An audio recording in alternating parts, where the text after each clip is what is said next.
Welcome to this webinar. Just we wait for a minute because I see that many participants are joining right now, and then we can start by talking about this very interesting and challenging topic of today.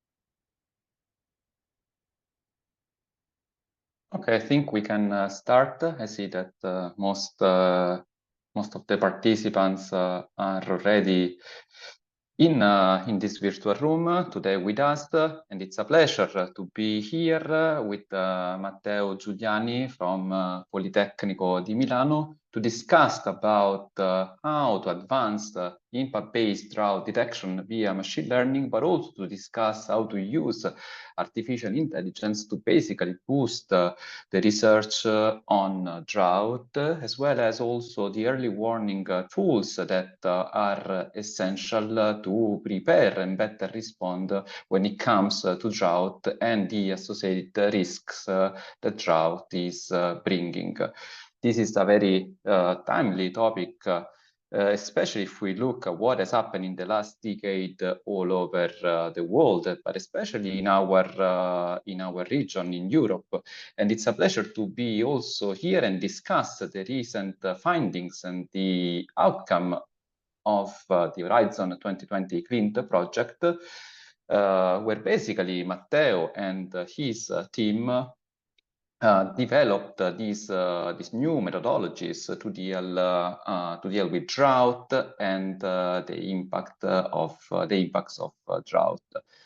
The CLINT project, as I said, is an Horizon project. It's indeed trying to boost research by integrating new and advanced AI methods and tools to basically look much better at extremes, such as tropical cyclones, heat waves, and drought, and to really aim at better detect these events, better characterize these events, but also reduce the associated impacts and the risk to enhance and start enhancing the so-called resilience to those extremes that, as we know, is one of the key aspects when it comes also to climate change adaptation. So why drought? We know that among all those climate extremes that we have just mentioned, like heat waves, floods, wildfire, drought is somehow a somehow different, let's say, type of hazards. But drought is really affecting in complex ways all the different ecosystems, as well as the sectors of socio-economic sectors of societies. And of course, we know also the much broader spatial scale of a drought event. And here, just a figure to let you somehow also appreciate with me how a drought can really affect several different parts of the world. This is an example from the Amazon River. To just see also it can reduce indeed and modify completely all the different part of the hydrological cycle.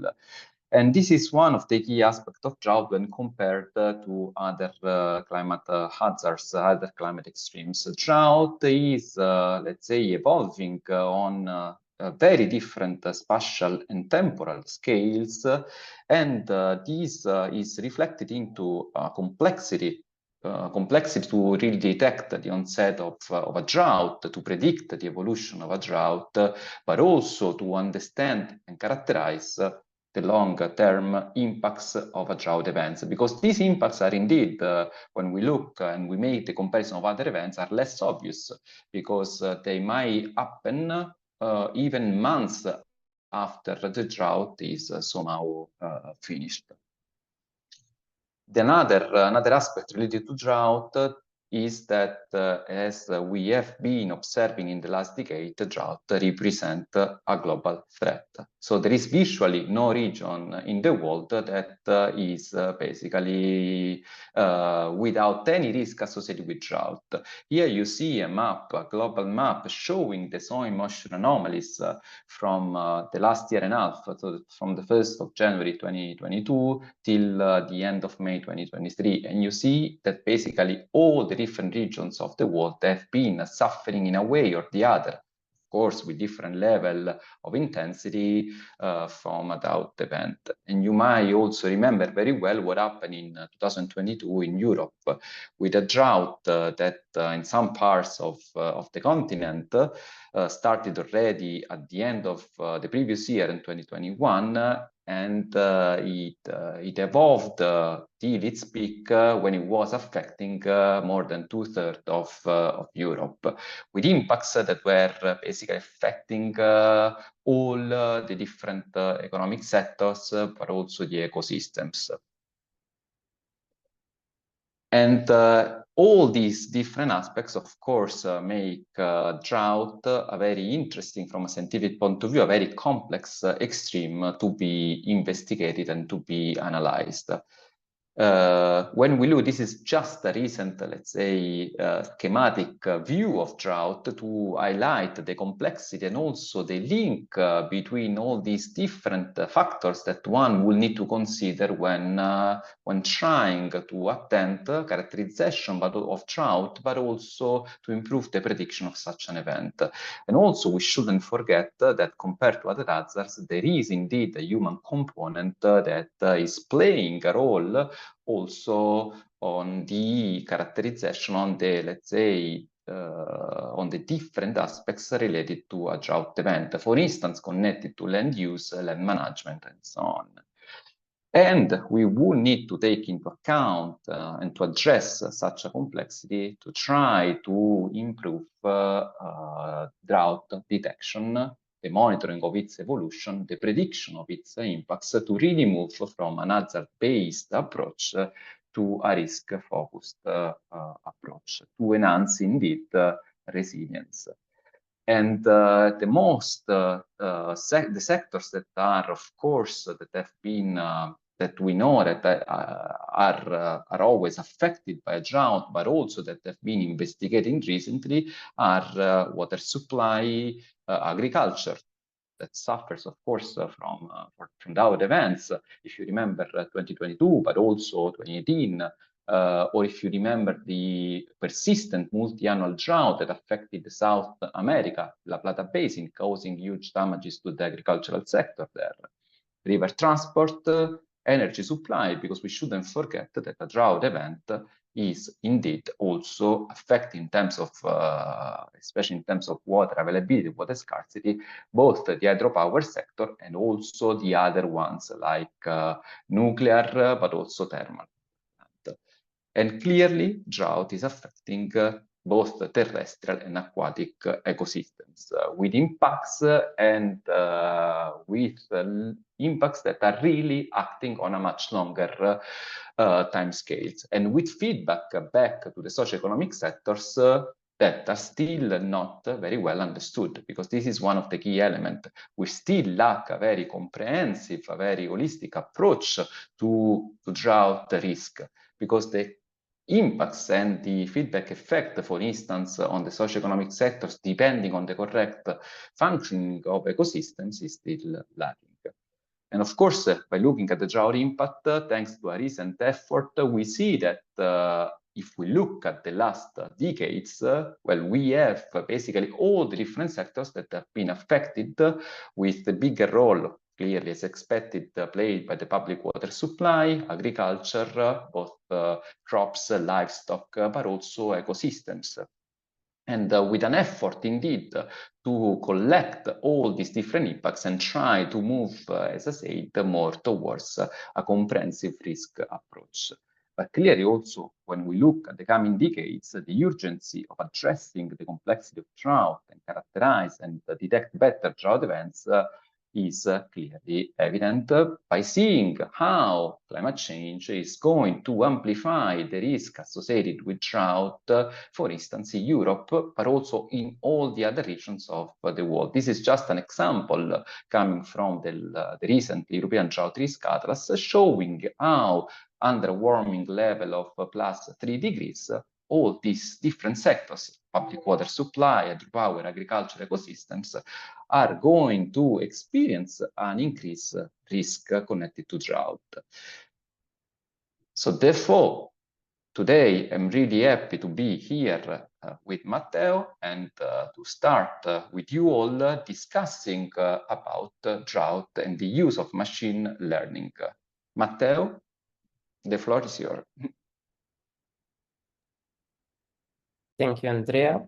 Thank you very much for this nice introduction, and good morning also to everybody from my side. I am Matteo Giuliani. I'm an assistant professor at Politecnico di Milano, and I'm a researcher in the Climate Intelligence project that Andrea briefly introduced before, and a Horizon 2020 project that is coordinated by our team here in Milan that involves several partners in Europe. As Andrea mentioned, we are working on drought, but also on other extremes. And today my talk is focusing on the idea of advancing drought detection, specifically for looking at the impacts of droughts by using artificial intelligence and machine learning. And the focus of this presentation and the webinar today is on advancing the detection. So let's say the understanding of the hazard of the drought that Andrea was mentioning. But the overall idea is that once we obtain this enhancement in understanding the dynamics of the droughts, we can definitely take advantage of these new knowledge and new tools to make better forecasting and better projection of these risks into the future. And the resulting information will be fundamental for then planning drought management on a variety of spatial and temporal scale. So this is somehow the first step into the direction of building a more resilient drought management strategy across time and space.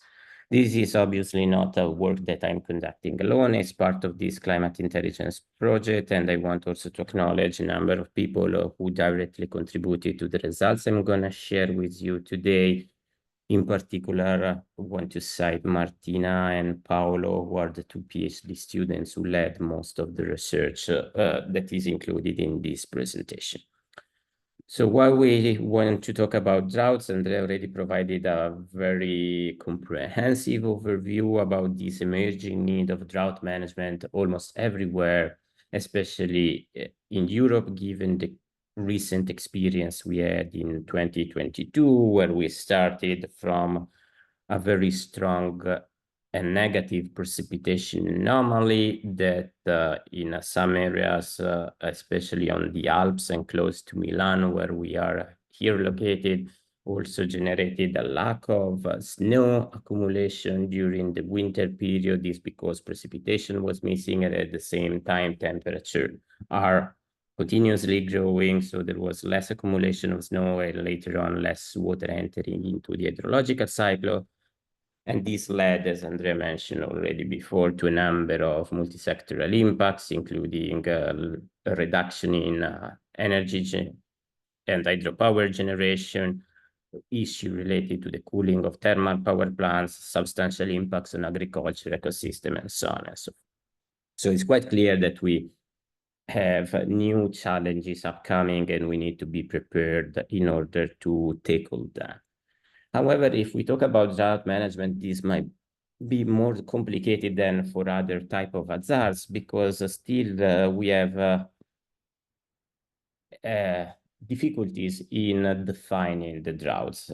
What is a drought is something that is being debated in the scientific literature for a while, and depending on the point of view, there are contradictory definitions that are available. So, for example, if we look from a meteorological perspective, the drought is generally defined as a period where we have a deficiency in precipitation, whereas an hydrologist would say that a drought is a period characterized by low water levels, either in the groundwater or in rivers and lakes.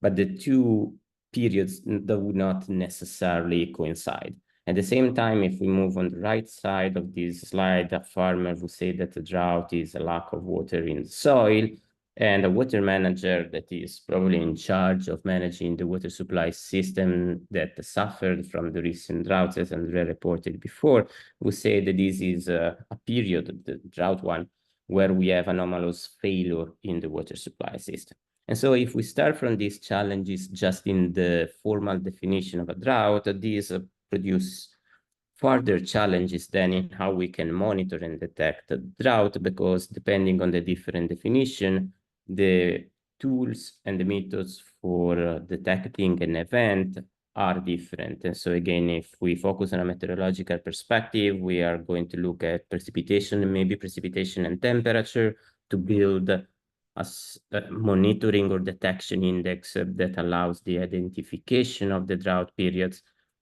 From an hydrological perspective, we would rather look at the problem in terms of an analysis of the stream flow variability.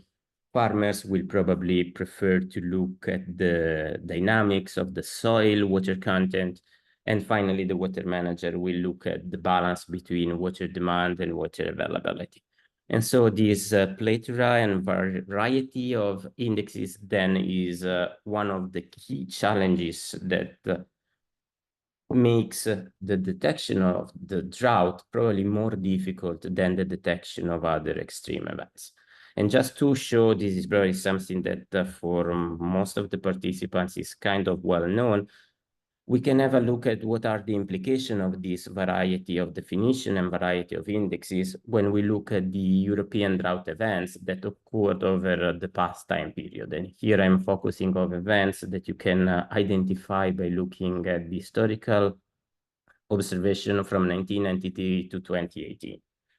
And we computed here three classical drought detection indexes, one related to the meteorological drought, so the standardized precipitation index, top left, then a standardized precipitation and evapotranspiration index in the middle, so looking more at the agricultural drought, and then a standardized runoff index on the right for the hydrological component.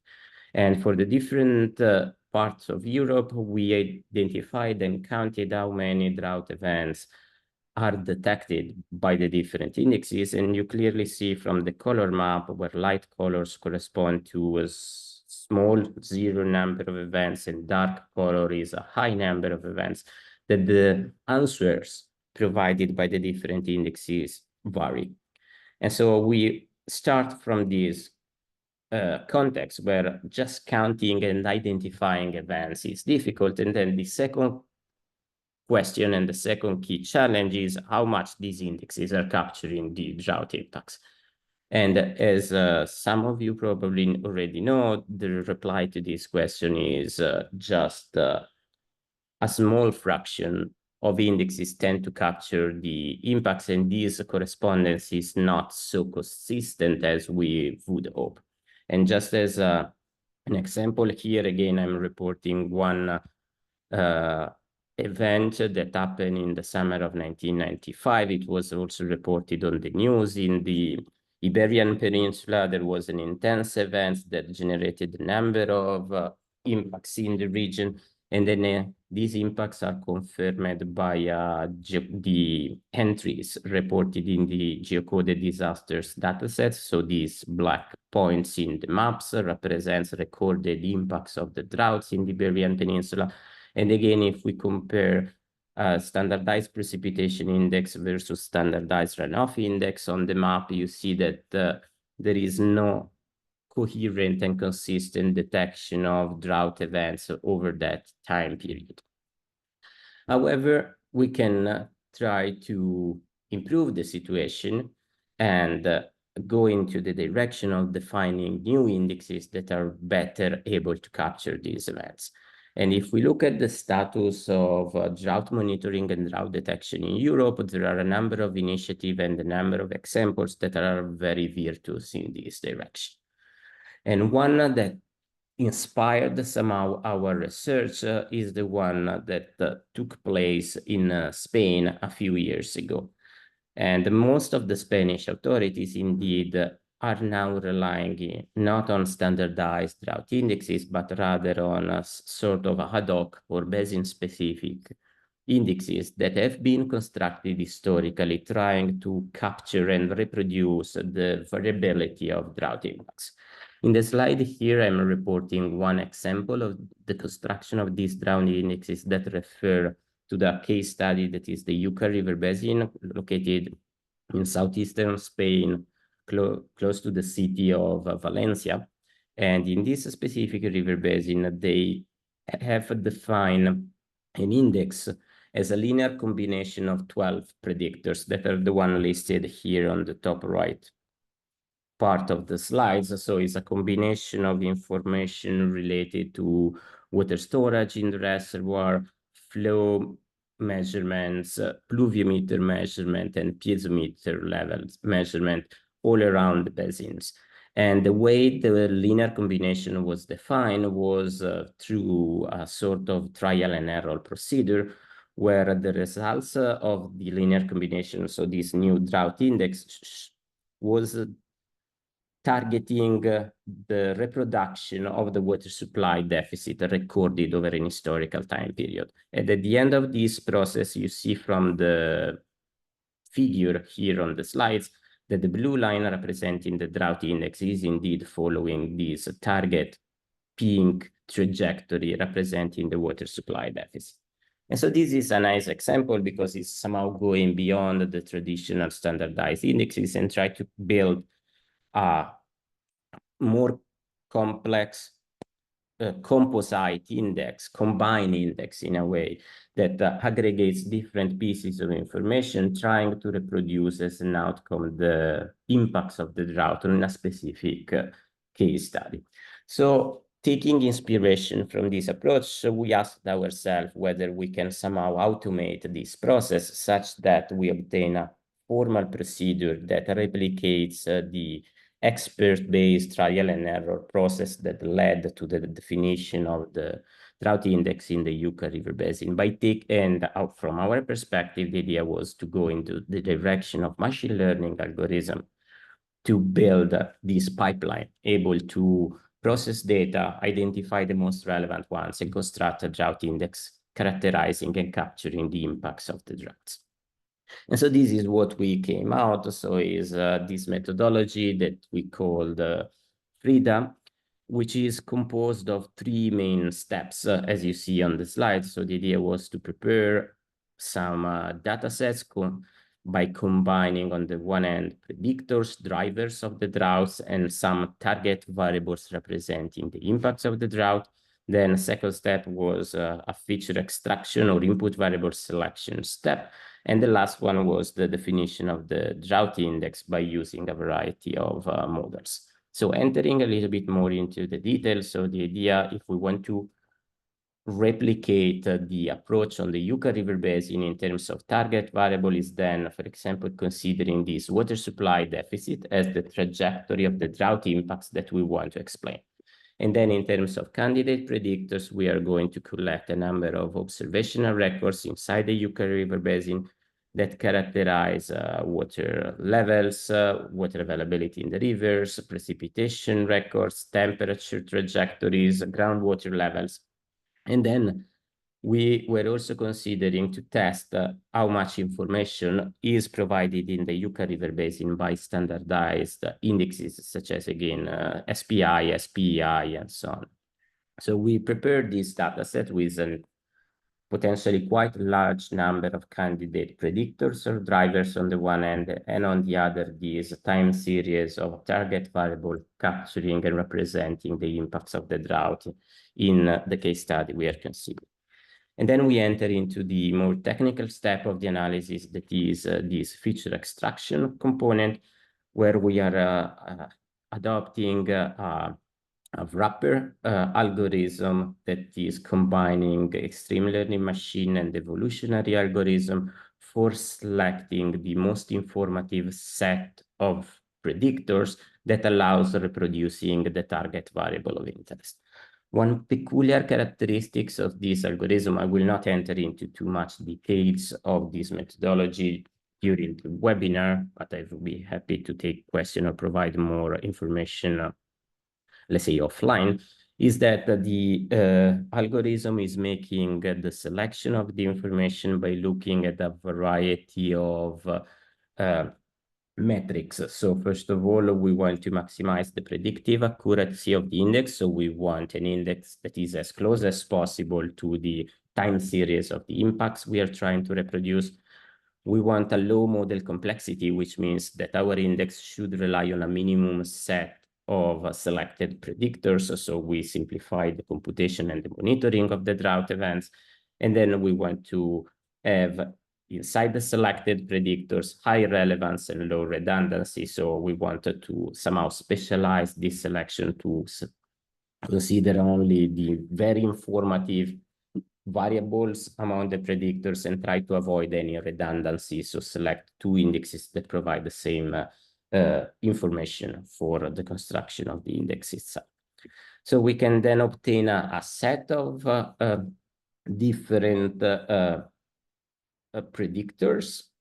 And then on that, we can make a selection by looking at for example, in this example, at the one that is maximizing the overall accuracy by keeping a very low dimensionality. So we select these three variables in this example, and ultimately we can build an index by exploring a variety of models. So we can define a linear index, we can define an index as a classical machine learning model, such as employing feed-forward neural networks or random forest and so on, or if necessary, or if we want to go more into more advanced machine learning tools, we can also consider the opportunity of building an index with a deep learning model.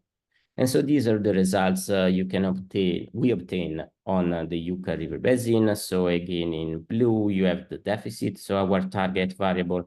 The green line is the original index that relies on 12 predictor. And if you compute the accuracy of this index with respect to the deficit, you see is characterized by a coefficient of determination that is 0.74. While our new index relying on just 5 predictors is the red line, and this is even more accurate than the one adopted in the Yucca River Basin. So starting from these findings, we say, okay, the procedure seemed to work, is actually reproducing very well, potentially even outperforming the experience and the virtuous example of the Yucca River Basin. And so can we upscale it? So can we move from drought detection using this feature extraction or machine learning based index from a single river basin into a regional or continental study? And here we started facing a number of challenges during our CLINT project. Because, for example, one key difficulty we had in upscaling the analysis was which impact data are we going to use?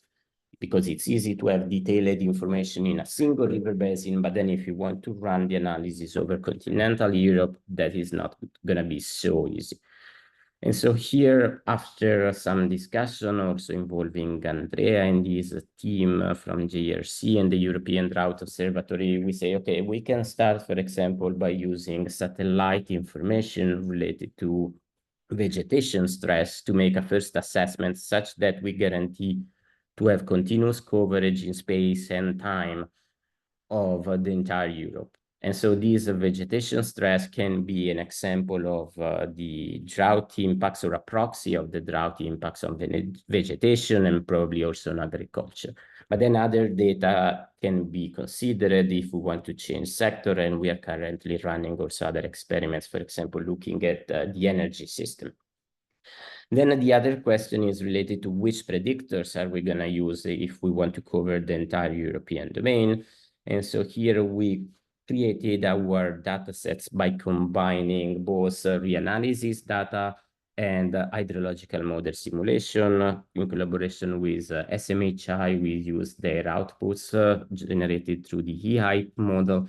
And so we created data sets composed of precipitation, temperature, soil moisture, river discharge, almost everywhere across thousands of different river basins. And then for each river basin, we also computed a variety of drought indexes, again, covering meteorological, agricultural, hydrological droughts, and so on.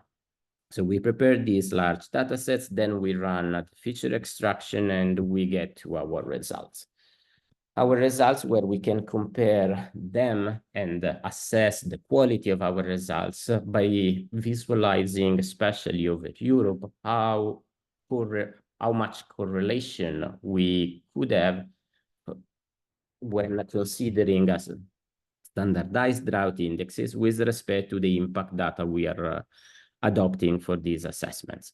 And so we said before here, for these specific experiments, we are using vegetation stress as a target output representing impacts of droughts on vegetation. According to the data provided by the European Drought Observatory, led by Andrea and his team, we're using these FAPAN data observed from satellite as a target variable, and we started measuring the correlation between these FAPAN trajectory and the standardized indexes in each single river basin in Europe. And as you see from the map, the colors are not so strong, not so dark, meaning that the correlation tends to be relatively low almost everywhere, with some regions where the correlation is a little bit higher or lower, depending on the specific characteristics of the European continent. But then if we run instead FRIDA, our algorithm, and then we design specific drought indexes for the different parts of Europe, we see a substantial improvement in terms of the level of agreement of the new design index and these impact data represented by FAPAN. This is quite remarkable in some regions, and overall the average improvement in terms of this very simple metric of accuracy, that is the Pearson correlation, is in the order of 0.3 increase over the considered spatial domain. This analysis is providing, again, very promising outcomes, and was conducted over this spatial domain that was originally, I forgot to mention here, clustered into 11 regions according to some previous investigation conducted by our colleagues at SMHI. And so in running this analysis, we realized that despite having very strong and very promising results, there were still a number of technical challenges in performing such an upscaling. So yes, we can obtain much better agreement between our new machine learning based type of drought indexes and the impact data, but still there are a number of open questions that we can try to address in order to build a more solid procedure for running this investigation everywhere. And so the upscaling challenges I'm referring to are specifically related to the fact that, for example, the drivers of the drought impacts are obviously spatially correlated when we consider the entire Europe. And in the previous assessment, as I just told you, we considered an a priori defined clustering of the spatial domain that is not necessarily looking at the characteristics of the drought dynamics, but is rather focusing on the specific characteristics of the single river basin. And so one question is how we can better cope with this spatial similarity of the drivers and the predictors. Then the second aspect that we wanted to tackle is related to the computational complexity of FRIDA that relies on an internal wrapper algorithm for the search and the selection of the best candidate predictors, and then the construction of the drought index. And this is something you can easily perform on a single river basin. You can perform it on the European level by working on a limited set of large clusters of river basin, but it's something that could become prohibitive if you want to scale it at very high resolution on single river basin everywhere. And then a third challenge we faced is the fact that in addition to having spatially correlated drivers, the impacts of the droughts are instead spatially heterogeneous. And so if we perform some sort of aggregation on the driver space, there is the possibility that the impacts still remain heterogeneous. And so we may want to diversify the index depending on peculiar characteristics of different river basins. And lastly, an important aspect that we always have to keep in mind when we apply artificial intelligence and machine learning to this type of extreme events analysis is the fact that we want to guarantee that any relationship, any connection the AI is going to discover between some candidate predictors and some target variable of interest, these relationships should be a causal relationship and not a spurious numerical correlation. And so we want our index to rely on strong causal links between selected predictors and target variable.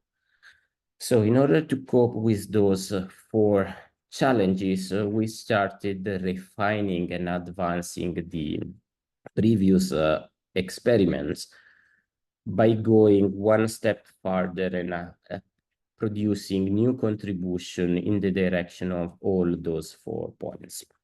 And to demonstrate the added value of these new contributions coming from the CLINT project, we focused on a smaller application that is still quite interesting from a drought analysis, that is the Po River Basin in northern Italy. So you see here on the maps, we are south of the Alps.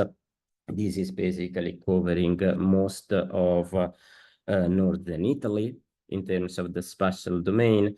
And we perform a very similar assessments and investigation by looking at the impacts of droughts still on vegetation, not using the FAPAN in this case, but using a more refined index capturing the vegetation health.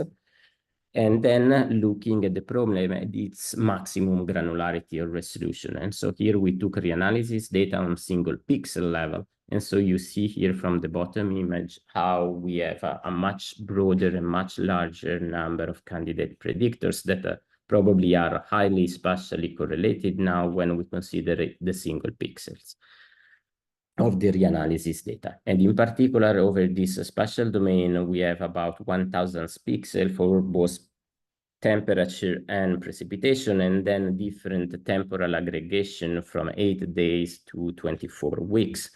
And so the number of candidate drivers of the droughts upon which we want to run our search is becoming very computationally intense because the data set is pretty large. We applied obviously standard split in terms of train, validation, and test, and then run our analysis. So the first challenge I was mentioning is that if we want to run the analysis over pixel level reanalysis data, then we have obviously spatial correlation in the predictors.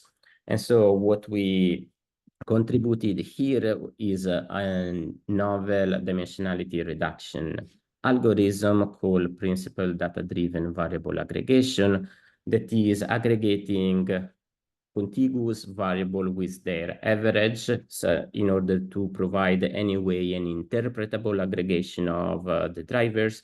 And this aggregation is performed only when is ultimately beneficial for the construction of the model. So we will see an improvement in the index accuracy when we perform the aggregation. And the map here reported on the slides show you how you can perform an aggregation for a given variable over the considered domain. The different colors represents different clusters. And the results of this, that dimensionality reduction is obviously then important for the subsequent step of our analysis because we start from this very broad, very large range of candidate predictors. 991 pixels times 7 temporal aggregation, and then 2 variables for precipitation and temperature. This is the total number of predictors, and then we were able to reduce this number to about 500 predictors thanks to this sort of clustering and aggregation of the predictor space. And then the second challenge I mentioned before is the computational complexity of FRIDA. Again, if you consider the idea of running FRIDA and the wrapper at the single pixel level. And so we replaced here the idea of running a wrapper with the need of calibrating internal modeling, the process of selecting the predictors with a filter algorithm. And specifically, we use a filter algorithm that is based on conditional mutual information, such a way that we are able to measure the amount of information that is provided by a considered predictor with respect to the target, given the already selected predictors. It's a filter method, so we don't need to train any model in this case. There is no linearity assumption about the correlation between predictors and targets, so it's a very flexible mean for performing input variable selection in a large dimensional case as this application. And so here you see an example of the type of feature selection where we ultimately focused on selecting only the 5 most relevant predictors for each subbasin. And so this is one subbasin on the left where we have different predictors, including temperature, precipitation, and so on, with different temporal aggregation. And then on the right, you see the region determined by the dimensionality reduction algorithm that I mentioned in the previous slide that survives and is selected, whereas the other regions are discarded. So in this way, we can perform first a dimensionality reduction by grouping pixels of predictors that are correlated among each other, and then select the most informative regions or aggregation for the construction of the index. And then, however, we are still in a phase where we have to cope with spatially heterogeneous impacts, meaning that the impacts in different river basins, despite having similar drivers, can be diverse. And so here we explore the opportunity of building an index using either a single or a multitask learning model. For the sake of our analysis, we clustered the different river basins of the north of Italy into 3 groups that you see here on the map, the green, the orange, and the red clusters. Though this clustering was performed by looking at the similarity of the targets, so the similarity of the drought impacts measured by the vegetation health index. And then we try to design an index using linear regression, again with the idea of preserving the interpretability of the results. So our pipeline is always keeping in mind the idea of preserving interpretability. So the dimensionality reduction is making aggregation through average of original predictors. Also here we try to use linear regression to preserve such an interpretability. And here you see the visualization of the accuracy of the different indexes for the different clusters. And what is interesting to notice is that the orange bars that are the ones returning the accuracy of multitask learning models or multitask learning indexes for our application are the ones that most of the time attains the best accuracy. So multitask learning models means that for each cluster, we are ultimately specializing the output by using the entire set of selected inputs, but then returning different outputs for the different basins. And this is proved to be beneficial in the construction of these drought indexes. And so it's an important feature that could be leveraged for further application later on, somehow capitalizing on the similarity in space of the drivers, but at the same time specializing the output in terms of the impacts space. Lastly, the key point with respect to this application I was stressing already before is the fact that we want to somehow guarantee that when we propose an index which is constructed through machine learning and AI by processing a large set of candidate predictors to explain proxy of the drought impacts. We want to ensure that there is a causal link between the selected predictors and the drought impacts we are trying to describe. And this is not necessarily guaranteed when you run a machine learning feature selection algorithm, such as the conditional mutual information we mentioned here, because this is making a selection that is purely informed by the data sets only. And so in order to strengthen our approach, we ultimately apply a state-of-the-art causality algorithm, the PCM-CI algorithm you see here on the left, which is a sort of benchmark algorithm, state-of-the-art, available in the literature, and also a newly designed algorithm developed as part of the CLINT project based on transfer entropy that is specifically focused on introducing causality inside the process of feature selection. And we tested the two algorithms on the previous application. We saw that ultimately the outcomes of the two algorithms tend to be coherent, and over the selected predictors, both algorithms suggest that there is the option of removing some of the selected predictors that are somehow not causally relevant for the target of interest.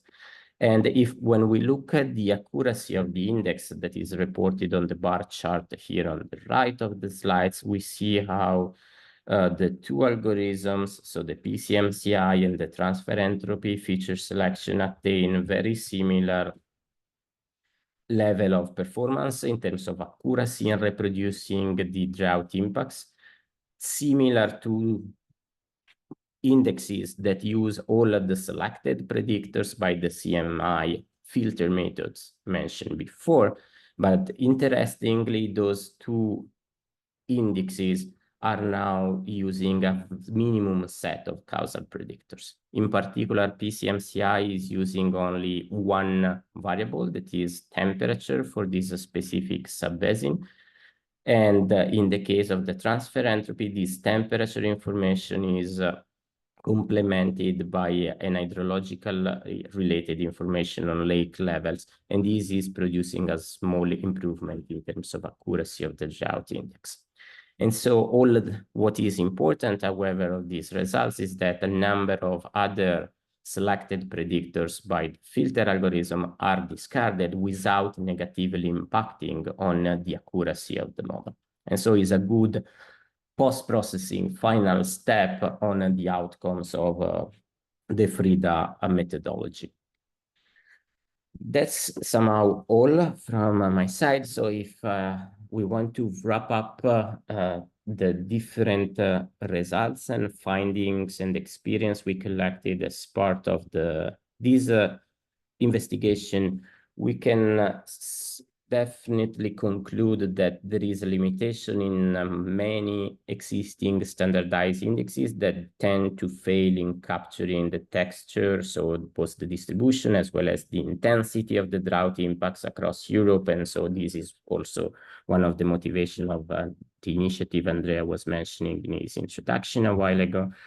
In this context, then machine learning can support the definition of new indexes and can support the refinement of indexes in order to obtain something that improves our detection of drought events, specifically focusing on the impacts of these extremes. That is the most relevant information to then design a mitigation measure to have resiliency in our system.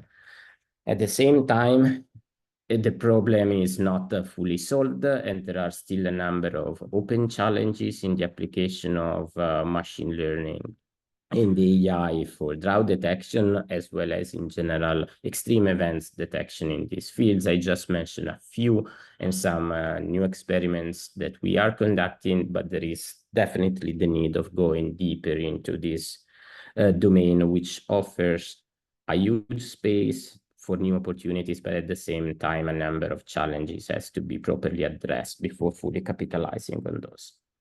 That's all. Thank you very much for your attention. Happy to take a question before closing the webinar. Thank you, Matteo, for this great overview of what has been done within the CLINT project, and specifically on developing new approaches to characterize drought by also trying, to address the challenges of the different indices. We have already some questions from our participants. So these two questions are somehow related because they are about, let's say, the data that you have been using for the characterization of the impacts, and they ask for, what kind of data when it comes to the impact you have been using, and are these impacts events really enough to make a generalized model? Yeah, thank you very much for the question, first of all, because it's very, very relevant for our approach.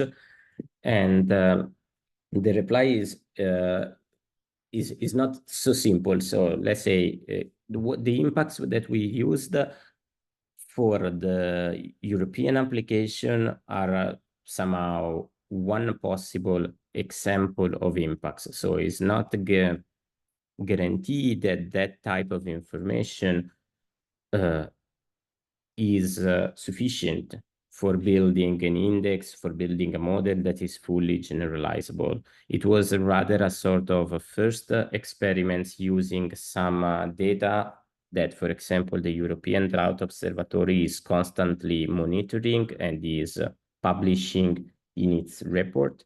And so this was actually one key feature in terms of having impact data that are spatially and temporally well distributed, because the requirement for our approach is having these impact data available to then ultimately train a machine learning model. So we have the need of a time series of data that unfortunately is not always available. So we somehow designed the approach using these data. It seems to work well. We are conducting further tests now in order to see how the approach can generalize. For example, when we replace these vegetation stress impact data with energy-related impact data, for example, considering problems on the generation as well as on transmission line and so on, blackouts and stuff like that. And the idea would be to potentially go into the direction of using other data sets that are composed of a variety of multi-sectoral impacts to generate a model that is fully generalizable. So at this stage, we are not yet at having a model and index that is generalizable, rather is somehow customized for the impact data we are considering.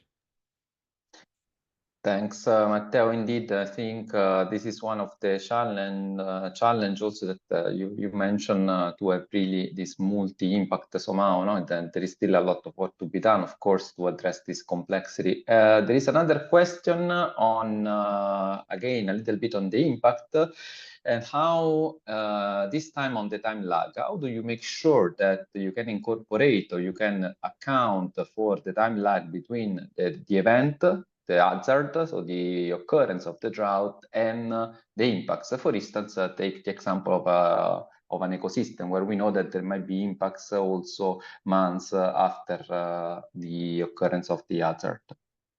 Yeah, again, thank you for the question. This is instead simpler given the setup of the machine learning methodology, because in principle, both the, let's say, the original Frida with the wrapper as well as the ones I was presenting in the second part of the webinar with the filter methods scale very well with respect to the dimensionality of the predictor space. And so what we can do in order to capture long-term effect and impacts of the drought is that once we consider a specific feature, and this could be a specific predictor like precipitation or discharge, for example, in a river from an hydrological perspective, we don't necessarily have to consider only a lag zero effect. So we can actually explore many alternative temporal lags as different candidate predictors, and then the algorithm will be able, and also our results show that you can actually use the algorithm to select the most informative temporal aggregation. So I could have one predictor that is a lag zero, one that is 1 month back, 1 season back, 6 months back, and so on. And this is not too much complicated from the machine learning perspective to handle. Yes, that's true. And how do you think, there is another related question, how do you think now, let's say, trying to address users' needs in a way, because Frida is really targeting more the users' needs, how this information can be used or is already used to implement specific measures? Do you think there is already a practical way, or you can mention something? So I think that first step would be to somehow verify and demonstrate the added value or the contribution that these combined indexes can bring to the monitoring and the detection of the droughts. There are a number of initiatives also, Andrea, your group is considering a combined index and so on. So I guess that before using the index itself for informing new policies and new drought management strategies, since this is relatively new as part of this research project, there is probably first the need of a dialogue with authorities to demonstrate and generate trust on the outcomes of this index, such that people will decide to uptake and adopt this as a possible source of information. And then after that, the index can be used for drought management purposes. So you can trigger drought measurement, water restriction, water consumption restriction, water demand management strategies, and so on. This is something that actually in Spain is already used. So the example I was mentioning at the very beginning of my presentation of the Yucca River Basin is really virtuous in the sense that the Spanish authorities have a specific set of rules that are automatically triggered once their combined index gets to some thresholds. And so it's fully formalized the drought management plan, and that information is the one they monitor to trigger information. In different river basins, including Italy, that I know quite well, but also in Europe, there are other indexes that are used locally for triggering and activating specific drought measurements. I think that going in that direction, we first need to show the added value of these new indexes, and then this can become an asset for the design of new information. If I can add one point that maybe is relevant, in this direction, it was not part of my presentation, but is part of our ongoing research in CLINT. One of the advantages of this approach is the fact that the index we are constructing is representing the impacts on the basis of some predictors that are not impact. And as a consequence, the index we come out as a result can ultimately be forecasted or projected. And so this will, in our opinion, offer new opportunities later on, because the idea is that we will be able to somehow make a forecast or a long-term projection of what could be the impacts of the droughts. And as you were mentioning in your introduction, Andrea, this is probably one very important information for then designing new strategies to cope with the drought events. Yes, thanks, because this is indeed, you highlighted one of the key points, connected again with impact, because this actually aspect, I think, raised a lot of, let's say, interest from our audience. How, how did you select, let's say, the data to be used for the impacts? There is an example from the agriculture. Why not to use crop yield directly? He's asking one of our participants. Okay, good question. Actually, crop yield would have been probably better if we wanted to target agricultural impact, but at the same time, there were two limitations related to crop impacts for running an investigation as the one we conducted over thousands of different river basins. They were first accessing and having a long time series of crop yield everywhere, because the machine learning techniques and methodologies are powerful, but at the same time are data hungry. And so we need a lot of data. And we need a lot of data everywhere. And having these crop yield data everywhere is not an easy task, and we didn't have access to that. And on top of this, often crop yield in many regions tends to be one observation per year. So also in terms of the temporal dimension is rather limited, whereas the satellite image provide more frequent samples. And so given also the dynamics of droughts, that is not necessarily 1 year long, but could be shorter, having more frequent observation from the satellites was ultimately beneficial. Yes, that's indeed the case. And when it comes now to the transferability of this approach, do you think that can be applied in other regions of the world? Here, Sub-Saharan Africa is mentioned. What are the challenges of moving to another place of the world where, for instance, impact data are less available? Yeah, that is another good point. I think that, again, as the majority of machine learning algorithms, so going even outside the drought domain, they need data. So there is this data requirement at top and at the beginning. So better data are a good precondition to generate good results. At the same time, we are now living in an era where the satellite data, the reanalysis products, and so on are getting better and better in terms of quality, resolution, and so on. So it's kind of likely that also in other contexts outside Europe, we could run a similar analysis and get good outcomes. At the end of the day, the results I was showing here for the pan-European assessments are primarily relying on reanalysis and the continental scale hydrological models as a source of data. On top of this, the satellite information. And so these three pieces are available everywhere in the world now. Obviously, if you then have local information that is more reliable and is more accurate, you can build something more ad hoc, more customized, that is probably more effective, but a sort of baseline can be probably designed everywhere.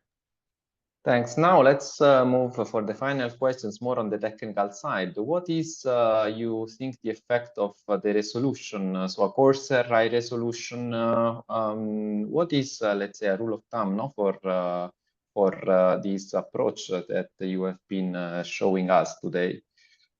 Oh, thank you. That's a very good question. The resolution is indeed quite important, especially in terms of the spatial resolution. So we did observe quite substantial variability in running the analysis at the pan-European level with a small number of large clusters, or trying to have the same analysis that I didn't include in my presentation today on single river basin and having hundreds of thousands of different river basins. And in this direction, there is a trade-off between the two, but there is also the possibility, and this is something we are investigating and close to have a sort of answer, at least for our specific application, where you can try to investigate this trade-off and find the sort of right or best resolution, where you are leveraging and capitalizing, extracting the most out of the similarity between contiguous river basin, but without expanding it too much. And so there might be ways of exploring it. The drought dynamics and the variability of the impacts makes these experiments and these investigations quite tricky, because again, drought impacts are very heterogeneous in space, whereas if you look at precipitation and temperature, there is quite a similarity in the European domain. But we are working on that. There are some findings that are emerging that say the very first application we did was probably to coarse resolution, but you don't necessarily need to single river basin, however, but you can probably stay in somewhere in the middle. Yes, and another aspect that you have been mentioning a lot is on indeed the spatial coherence and the spatial dependence of the input predictors. And here there are a few questions on this point. No, could you, for instance, integrate also the spatial dependence, for instance, by letting your machine learning approach to learn about the spatio-temporal more or less dynamics into the predictors, using or leveraging on classic tools. Here our participant is mentioning variograms or something connected with. So what we tried was primarily to focus on the idea of the clustering of the pixels in space. This, I can maybe just put back the slides if this is helpful. Here. So what we were doing was primarily to look at similarity among the pixels. So we added the reanalysis data, traditionally era 5 sample. And so here the idea is that each single dot represents one cell of the era 5. And what we wanted to understand was how we should group this. And however, we wanted to do that in a sort of way that was looking not only at the similarity of the drivers per se, of the predictors per se, but so we designed this new algorithm that is making an aggregation by verifying that that aggregation actually generates benefit for the regression model. So for the index that we are constructing. So you actually go for an aggregation of 2 pixels, not on the basis only of the fact that those two are similar, but you do that verifying that once you have aggregated the 2 pixels, the model that takes the aggregated predictor as an input is improving in terms of performance. So yes, there are alternatives to that. So the one suggested by the people online in terms of the variograms, we also tested the principal component analysis. So there are a few options that are available for exploring this. What we were trying, however, to implement was a strategy that was really looking at the possibility of making an aggregation that was then valuable for the construction of the index. Mm-hmm. And another point is on feature selection that is more important for some algorithms than for others, as our participant is, let's say, emphasizing. No? Was this taken into account in the building of FRIDA? Sorry, you mean, Andrea, different feature selection algorithm? Yes, exactly.